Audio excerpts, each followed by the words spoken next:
Probably could have done this in a hallway. Could have done a walk. I was just waiting to go over here. I want to save you the time. I think it's all good.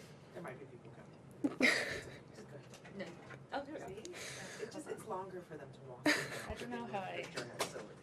Let me hear it. Yeah, Howard's getting older. You know, this is very awkward. Wow. Yeah, well, called out. He just walks in the room, shots fired. We're all taking strays. All right, we'll get started. Maddie, yeah, first off, congrats on Adelaide and on a 6-match winning streak now. Your thoughts on your start to the year?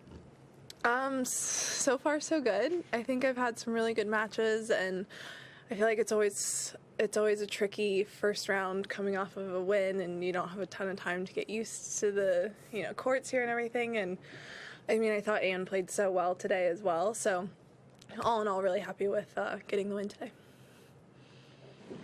Madison, just with your preparation for the season, were you at all surprised by the level that you were able to consistently kind of deploy in Adelaide, or was that kind of where things have been, what you've been seeing on the practice court, I guess? We put in a lot of work in off season, and I decided to kind of end my year a little bit early and kind of break it up into 2 little blocks, and being able to have that time and really kind of like actually make some tweaks and have the time to do that, I think was really beneficial. So I think, I mean, now it looks like it was a genius move, but at the time it was kind of like, do we, try to squeak out some more weeks? And I just feel like, when you're able to not only give yourself some just really good time at home to focus on things, but you just start the year really fresh. And I think a lot of the changes, being able to actually implement them in matches was my big goal for the beginning of the year, and I feel like I've been doing it pretty well so far. Sorry, can I just follow up? Yeah, of course. How much of that work in terms of the changes and things, how much of that time was spent on equipment tinkering, and how much of it was spent on what would be whatever else, technical, tactical? It was a little bit of both. We decided to kind of start tweaking the serve before the China swing, so there was a little bit of a tweak, but it wasn't 100% there. But I just felt like it was really important to try to start getting used to something new before just like throwing yourself into slam play and it feeling super fresh. So being able to kind of do that in a 2-part way while also still trying to put it together in matches, I think actually worked really well. And then I feel like as far as equipment goes, I've always been the kind of person that, I pick something up and I say I love it or hate it in 3 seconds, and once I'm set on something, I'm pretty set on it. So that was actually like the easiest part of any of the changes. Obviously a big one for me, just having always used, one thing for my entire life. But I picked it up and it just was like, yeah, my life is easier, so I'm just gonna go with this. Just because you can control, because of the feel? It's a little bit of everything. It's just, I feel like I get a little bit more easy power, but there's more control, which seems counterintuitive, but I'm running with it. But really it just feels like I have the ability to kind of maneuver things a little bit easier, versus I felt like in the past, using my equipment, it was always either really good or really bad, and I had a really hard time trying to, on days where I wasn't really feeling it, being able to tweak things. It felt really difficult to do that. And this, I feel like I just have a little bit more of a control over the average days and being able to kind of find a happy medium. As you think about these matches you've played this year so far, is there a particular aspect of your game you're especially pleased with? I'm actually very proud of myself for my serve.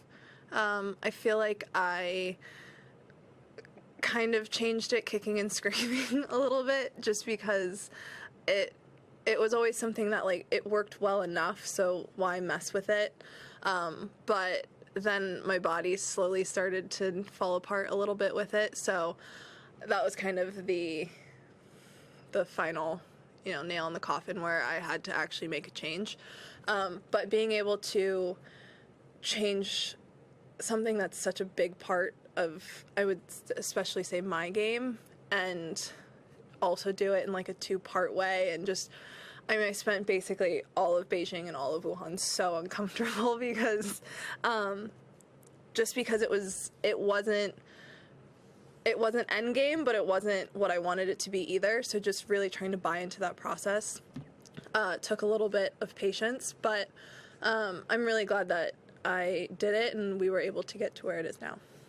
Are you somebody who will look at statistics, maybe with regard to the serve, let's say, for example, and say, oh, look at where my percentage is, or ace numbers, or break point saved, or any of that? Do you look at those numbers, think about them at all to try to see if that matches maybe what it feels like is happening out there? So we actually looked at some stats for the beginning of the year, and it was kind of the thing where I was like, okay, you're right, I need to change something, because my first serve percentage was actually really high, almost like too high, to where I was playing it a little bit safe, but my first serve points won wasn't as high as it should be if I was serving at 80%, and it took a little while for me to be okay to serve at 62% or 58%.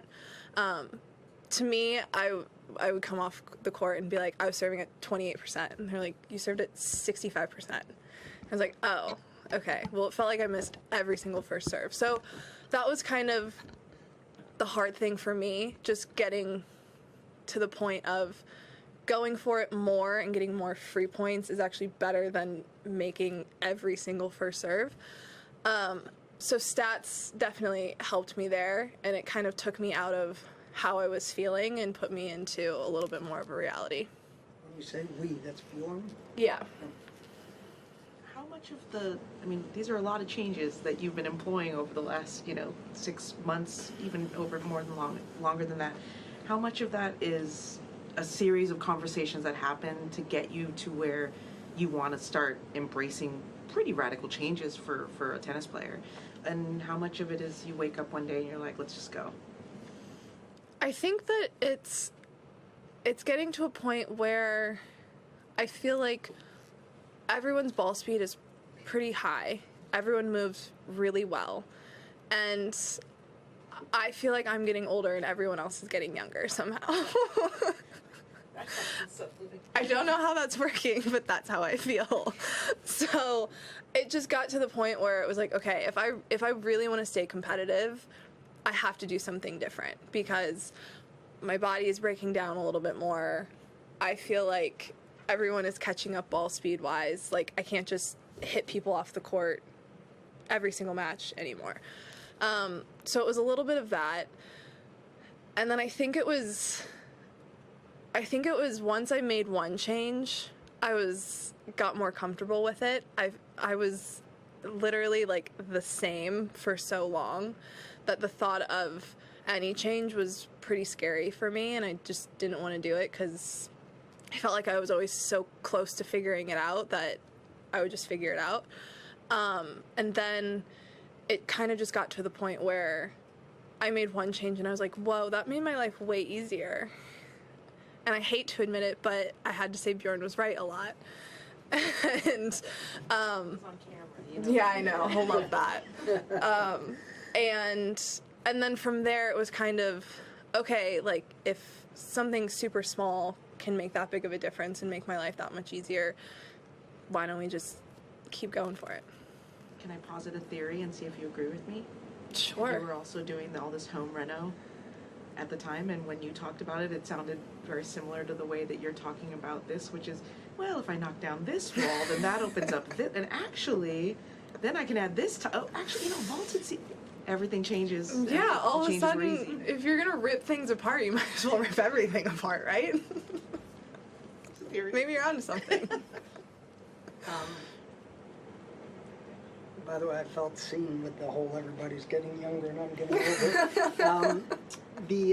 A bit of a random question, but I'm just wondering, either from a tennis standpoint or just because of who you are away from the court, do you prefer playing 11 a.m., 1 a.m., somewhere in between? If you could pick when you would play your matches, what time would you play? If I could never play at 1 a.m. ever again for the rest of my life, I would be so happy.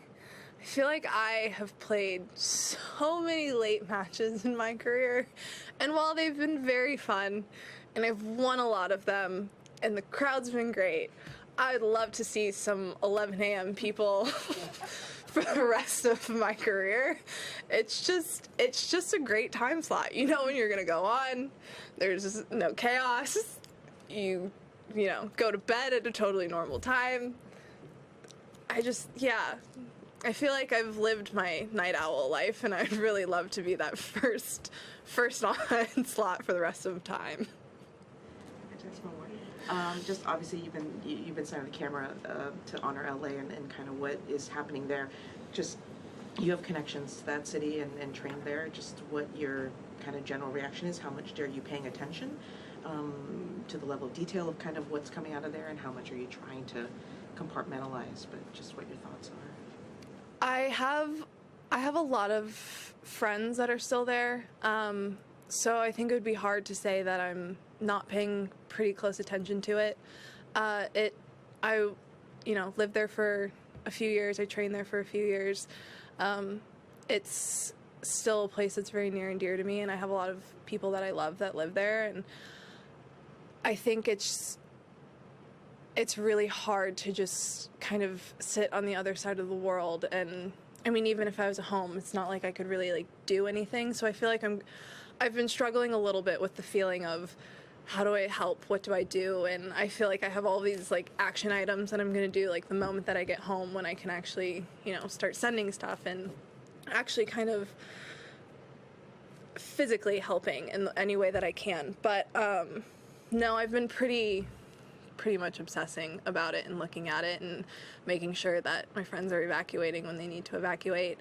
And I think it's just, I feel like there's been one terrible thing after another, and obviously with all the flooding in North Carolina, and then obviously Florida got hit by 2 hurricanes back to back. It just feels like every time something bad happens and it's off the news and we kind of forget about it, and then there's something else that's happening. So I feel like we're kind of just in a spiral right now of kind of bad news, but I feel like I'm just trying to do my part to help.